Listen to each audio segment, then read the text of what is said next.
Falei, pai, tá demorando, eu posso ir embora? Ele falou, pode. Fui embora. Quando estava chegando em casa, encontrei com a minha irmã. Ela falou assim, Nai, vamos comigo na vizinha entregar uma caixa de sapato que a mãe pediu? Eu falei, vamos. Chegamos, entregamos a caixa de sapato para a vizinha pegou a caixa de sapato. Porém, quando ela foi fechar o portão caiu. Dentro da casa da vizinha tinha um pitbull. Só que no período da tarde, eu estava brincando com o cachorro, ele era conhecido. No período da noite, aquele cachorro me estranhou e veio correndo na minha direção. Conforme ele veio correndo, a minha irmã entrou na frente, a dona do pitbull entrou na frente, mas ele desviou delas duas e continuou vindo em mim. Eu peguei a pizza que estava na minha mão e joguei para ele, mas ele desviou da pizza. E eu vendo que ele ia vir para cima de mim, eu virei, tentei virar de costas, como quem não quer ver a situação. Mas ele veio em cima de mim e tentou abocanhar o meu pescoço. Conforme ele veio morder o meu pescoço, o meu cabelo foi laceando na boca dele, se embaraçando nos dentes dele, e não deixou que ele pegasse no meu pescoço. Os médicos disseram que se ele tivesse pego, eu já não estaria mais viva, não estaria aqui para contar. E o cachorro, vendo que não conseguiu pegar no meu pescoço, ele cravou os dentes na minha cabeça e não soltava. Batiam, xingavam, jogavam de tudo nele e ele não soltava. E aí a minha irmã, vendo que não tinha mais o que fazer, foi chamar minha mãe.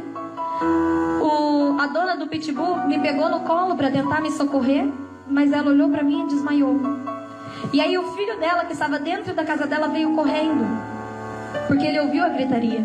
E para tirar o cachorro de cima de mim, ele veio, pegou o cachorro pelas costas e levantou, ergueu o cachorro, tirou o cachorro do chão.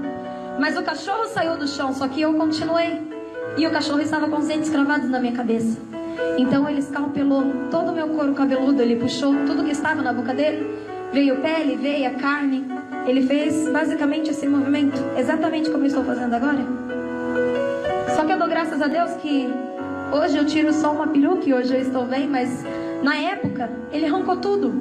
Ficou apenas na calota, no crânio. Só no crânio. O osso que protege o cérebro, só ali. E apenas o meu rosto ficou intacto. Então tinha na minha cabeça pedaços de pele e carne pendurados e muito sangue esguichando. E o interessante é que eu conto esse testemunho e as pessoas me perguntam, mas Taunay, você não sentiu dor? Você não chorou? Você não gritou? Eu digo não. Mas como, Taunay, que você não sentiu dor? Eu já sei. É porque naquele momento era uma adrenalina muito forte, seu sangue estava muito quente, quando esfriou você sentiu. Eu olho para eles e digo não. Eu não senti dor, porque o sangue de Jesus me cobriu e não deixou que eu sentisse dor em momento algum. É tanto que eu fui andando para casa. E quando eu estava chegando em casa, eu olhei com um pouco de dificuldade, porque tinha muito sangue escorrendo. Eu olhei para frente e vi minha mãe vindo na minha direção e chorando, desesperada. Falei, mãe, não chora, mãe, não tá doendo. Eu não sentia dor, então eu dizia, mãe, não aconteceu nada, não foi nada, foi só um susto. E ela vendo a minha situação, porque eu não via, mas ela via. Ela me pegou no colo, me colocou no carro, e dentro do carro, ela chorando, desesperada, eu falei, meu Deus, o que eu faço para acalmar minha mãe? E aí o Senhor tocou no meu coração e falou, canta. Eu falei, mas cantar o quê? E aí veio o hino 212 da harpa na minha cabeça. Eu falei, mãe, eu já sei o que eu posso fazer para te acalmar. Vamos cantar? E minha mãe chorando, chorando, e não parava de chorar. Eu falei, eu já sei, eu vou ter que começar. Os guerreiros se preparam para a grande luta. É Jesus o capitão que avante os levará. Aleluia. E eu fui cantando junto com a minha mãe de casa até chegar no hospital, no primeiro hospital. Chegamos no primeiro hospital, minha mãe desesperada, chorando, mas já chegou um pouco mais calma devido ao hino que nós fomos cantando. E quando chegou no hospital, o médico olhou para mim e falou assim, olha, se eu mexer pode até piorar a situação. Então eu vou mandar você para o Hospital das Clínicas. O Hospital das Clínicas em São Paulo é o maior hospital da América Latina.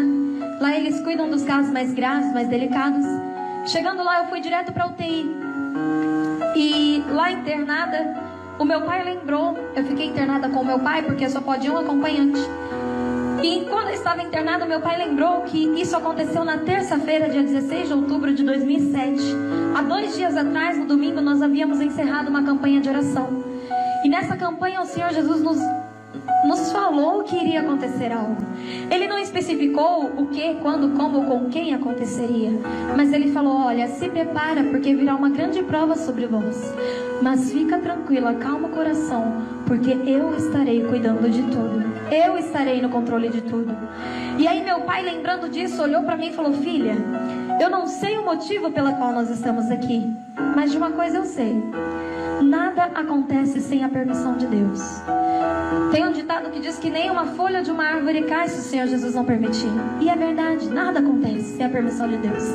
E ele falou: nós estamos aqui, eu não sei porquê, mas eu sei que foi Deus que permitiu. E se Ele permitiu, Ele tem um plano. Então não vamos ficar se perguntando a Deus ou questionando a vida, porque disso, porque daquilo. Vamos adorar a Deus.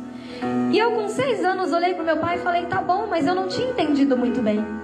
Até que um dia ele pegou uma Bíblia, uma harpa, pegou na minha mão quando eu já podia sair do leito, e pediu permissão aos médicos e falou: filha, vamos. E aí nós fomos de quarto em quarto, meu pai foi me levando.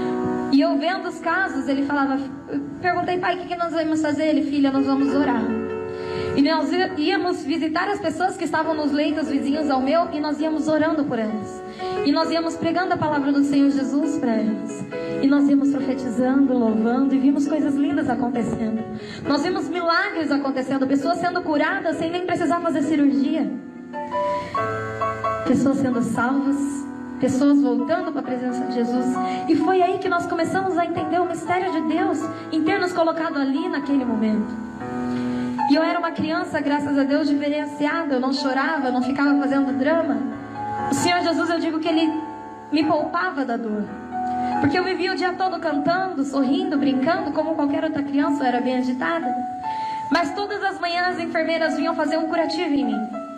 E nesse curativo elas tinham que abrir minha cabeça. Minha cabeça ela era só um buraco.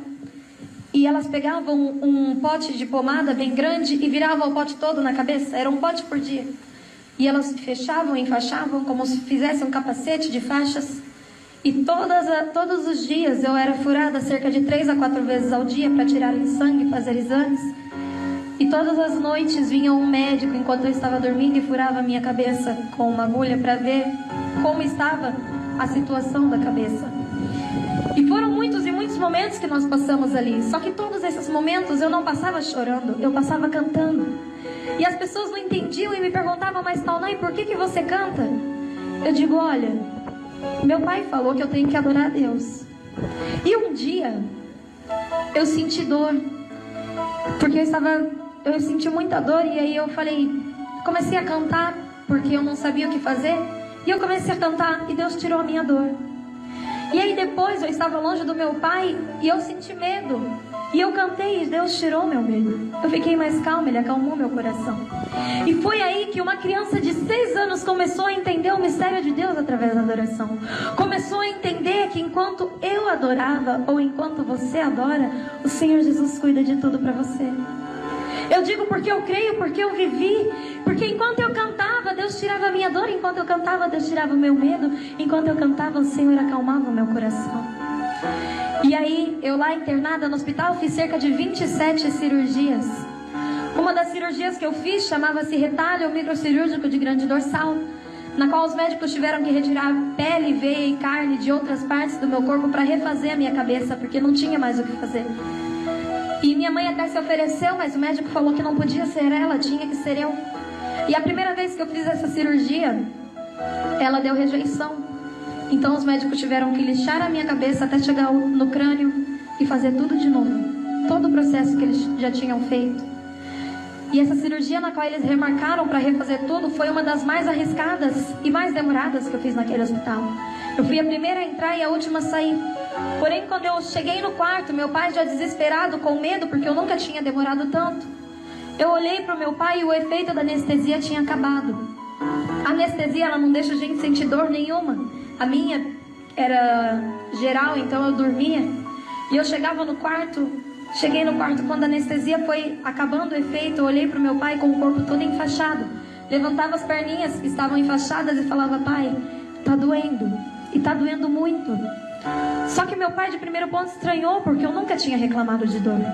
Então ele chamou a enfermeira, ela veio, deu as doses de remédio. Passou-se um tempo, a dor não passou, e eu falei, mas pai, não parou de doer. E ele veio, chamou a enfermeira, e isso se repetiu várias e várias vezes, até que da última vez a enfermeira veio e falou, olha pai, chamou meu pai no canto e falou, olha pai, se eu der mais uma gotinha de remédio para ela, ela vem a óbito por alta dosagem, vai dar como overdose. Eu posso até dar mais remédio para ela, mas você tem que assinar os papéis, para não dizer que foi falha médica. E aí ela falou, só que aí eu dou o remédio e você se prepara, porque provavelmente ela vai morrer. E aí meu pai olhou pra mim, olhou pra ela e falou, não doutora, pode ir embora, a gente se vira. E eu longe, só olhei meu pai dizendo, a gente se vira. Mas eu olhei pra ele, estranhei e falei, pai, vem cá, quem tá sentindo a dor sou eu. Eu nunca reclamei de dor, e é a primeira vez que eu reclamo de dor, o senhor manda a enfermeira embora. Falei, pai, tá doendo tanto, pai, é uma dor tão forte que eu nunca senti na minha vida. Eu cheguei até a comentar com ele, eu falei, dizem, pai, que as dores de parto são a dor mais dolorosas que alguém pode sentir, mas eu acho que essa dor é pior.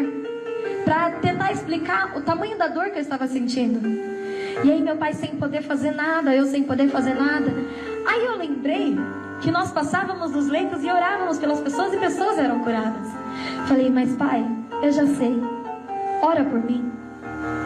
E ele orou. E nós cremos, mas passou-se um tempo e a dor não passou. E aí eu me desesperei mesmo, que eu falei, meu Deus, tomei todos os remédios, morfina, tudo que tinha para tomar e a dor não passou. Meu pai orou que era a minha última solução e única solução, e a dor não passou. E meu pai olhando para mim já desesperado, agoniado de ver a filha agonizando de dor e não poder fazer nada. Eu olhei para ele e falei, pai, eu sou muito fraca, porque as pessoas vêm aqui nos visitar, me ver cantando, me ver sorrindo e falam que eu sou forte por ser apenas uma criança e não chorar. Mas pai, eu não estou aguentando de dor, pai, eu acho que eu vou morrer. Já quase me despedindo do meu pai naquele momento. E aí meu pai olhou para mim e falou assim, filha, eu já sei o que a gente pode fazer. Falei, o que, pai? Ele falou, vamos chorar. Eu de primeiro momento olhei, estranhei, mas chorar? O que chorar vai adiantar agora? E ele falou, sim filha, vamos chorar, porque não é vergonhoso chorar e não é feio chorar. A Bíblia diz que bem-aventurados são os que choram, porque eles serão consolados. E eu olhei para o meu pai, de certo modo aliviada pela sugestão que ele deu, porque eu queria mesmo chorar. Eu realmente não estava chorando para dar forças para o meu pai, e meu pai não estava chorando também para me dar forças, para ninguém achar que tudo estava perdido, digamos assim. E eu falei, sim pai, então vamos chorar. Foi nesse momento, irmãos, que nós choramos. Choramos, eu acho que tudo que não tínhamos chorado de quando chegamos no hospital até aquele dia. E eu olhei para ele e falei assim, pai, Deus é muito bom. E ele falou, filha, por que você está dizendo isso? Eu falei, pai, os médicos fizeram tudo o que eles podiam fazer e não conseguiram tirar a minha dor. Mas nós oramos e esperamos o tempo de Deus, e Deus tirou a minha dor. Eu sei que foi pela oração, pai, porque nós esperamos, pai, e porque nós precisávamos passar por este momento. Tem coisas na sua vida que você não entende, que às vezes você se pergunta, mas Senhor, por que, Senhor, o que está acontecendo? Ei, não é porque Deus é ruim, é porque você precisa passar por certos momentos para você se tornar mais forte. Você não vai morrer, você vai apenas se fortalecer. Aleluias. E eu feliz porque aquela dor tinha passado, falei, pai, faz o seguinte, agora canta para mim dormir. E meu pai diz, irmãos, que aquele momento foi o mais difícil, porque ele não tinha voz nem para falar, quanto mais para cantar. Eu falei, mas canta, pai, aquele hino daquele jeito. E ele falou, tá bom, filha, porque aquele hino daquele jeito era fácil para ele, porque ele não precisava falar, não precisava cantar, ele apenas sussurrava com um gemido. E ele começou assim, ó.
luz. E quando ele olhou para mim, eu já estava dormindo. Sabe, duas coisas que eu tiro desse momento difícil que nós passamos? A primeira é que nós realmente fomos nesse momento verdadeiros adoradores.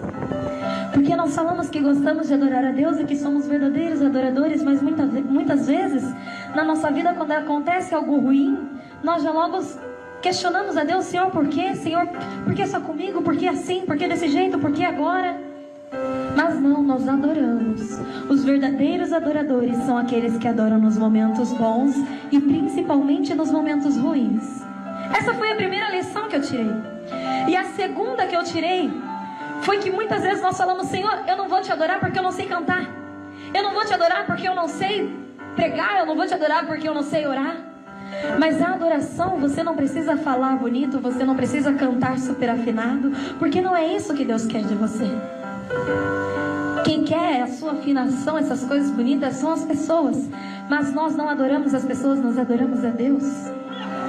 A verdadeira adoração, irmãos, é aquela que você abre o seu coração, quebranta o seu coração em lágrimas e adora a Deus e reconhece que só Ele é digno de toda honra, toda glória e todo poder. A verdadeira oração é aquela quando você se ajoelha, você às vezes não tem nem palavras para falar, você só chora, mas o Espírito Santo manda o Consolador e Ele vem te consolar. O Senhor manda o anjo, Ele colhe as suas lágrimas e Ele cuida de tudo para você. Mesmo quando você não sabe, o Senhor Jesus, Ele entende a frase que a sua lágrima diz. Ele entende o seu gemido. Às vezes nem você sabe o que você quer falar, mas Jesus, Ele sonda o seu coração. Jesus tem cuidado de ti. E eu feliz, meu pai mais ainda, porque depois que ele cantou daquele jeito, eu estava dormindo, como se nada tivesse acontecido.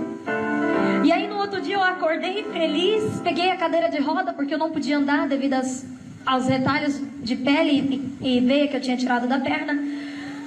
Peguei a cadeira e falei: pai, hoje sou eu que quero pregar, sou eu que quero cantar, vamos, porque eu preciso falar de Jesus. E aí eu fui feliz e a gente saiu para falar de Deus, depois fomos brincar, como se nada tivesse acontecido da noite passada. Sabe o que eu me lembro? No livro de Salmos 30, versículo 5, a parte B, diz que o choro pode durar uma noite, mas a alegria vem pela manhã. Essa prova que você está passando, esse momento difícil que você está passando, não é para sempre, viu? Vai passar. Vai passar. Vai passar. Eu sei que esta luta logo vai passar. Tá doendo, mas não vai querer parar. Não deixa a esperança